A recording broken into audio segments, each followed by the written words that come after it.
Good morning guys. Ito nasa bubong ako. Kasama ko yung pusa akong kulay gray, si Ash.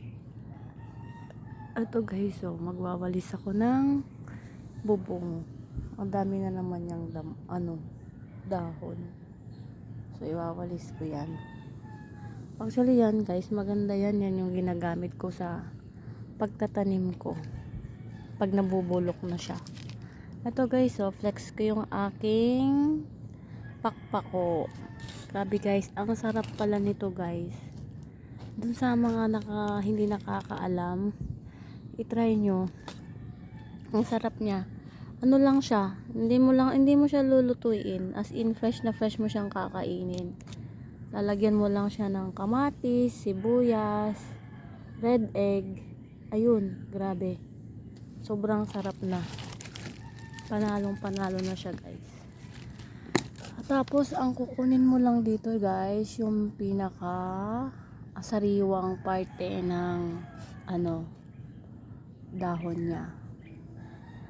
Yung mga dito, yung mga sumusulpot dito, yan. Ito yung mga yan. Pag lumaki-laki ng onti yan, pwede na siya. Basta yung malambot siya guys. Ayan. Sa mga hindi po nakakaalam ng pakpako, ito po yung itsura ng pakpako. Bale, nung umuwi po kami ni nanay ng Pampanga, kumuha ako ng pakpako guys. Itatanim sana ni nanay ito sa Binangonan, nakalimutan niya. Kaya tinanim ko na lang dito sa Antipolo. So yan guys, iba kong tanim. Japanese malunggay, Chinese kangkong, patola, alokbati, talbos ng kamote, upo.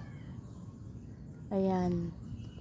Yung mga pang-araw-araw lang naman na para minsan, pag wala kang gulay, gusto mong magsinigang, diba? O meron ka ng kangkong, may talbos ka na ng kamote, o may alokbati ka pa. So yan guys, nagtanim din ako ng isang puno ng oregano at saka saluyot. Meron din akong 2 puno ng kamatis dyan, pero maliliit pa. Ang problema kasi dito guys, walang mataniman dahil puro dito semento, subdivision na po kasi ito. Kaya ang naisip ko, dito na lang ako sa taas ng bubong magtanim. Buti na lang matibay naman yung bubong namin. At saka yung pagdidilig ko naman guys, is yung talagang takal lang para hindi masyadong maraming tubig na nasasayang at tumatapon sa bubong. So, tamang higop lang sila. Ayan. So pakita ko din sa inyo guys yung aking apaka-cute star apple. Ayan ang dami sana nito, kaya lang mauulanan, nalalaglag sila. So eto siya guys. Diba? So eto yung baba namin. Sabi ko sa inyo yung wala siyang sikat ng araw, kaya hindi pwedeng magtanim dyan. Kaya dito lang talaga ako nagtanim sa bubong namin. Super safe naman guys, don't worry. Ayan ang aming bubungan.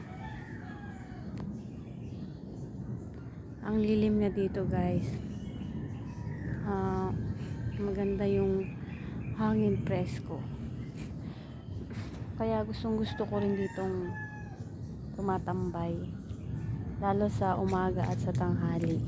Tapos tinitingnan ko yung mga tanim ko. So yan lamang guys, na rin ako, magwawalis na ako at magdidilig. Good morning.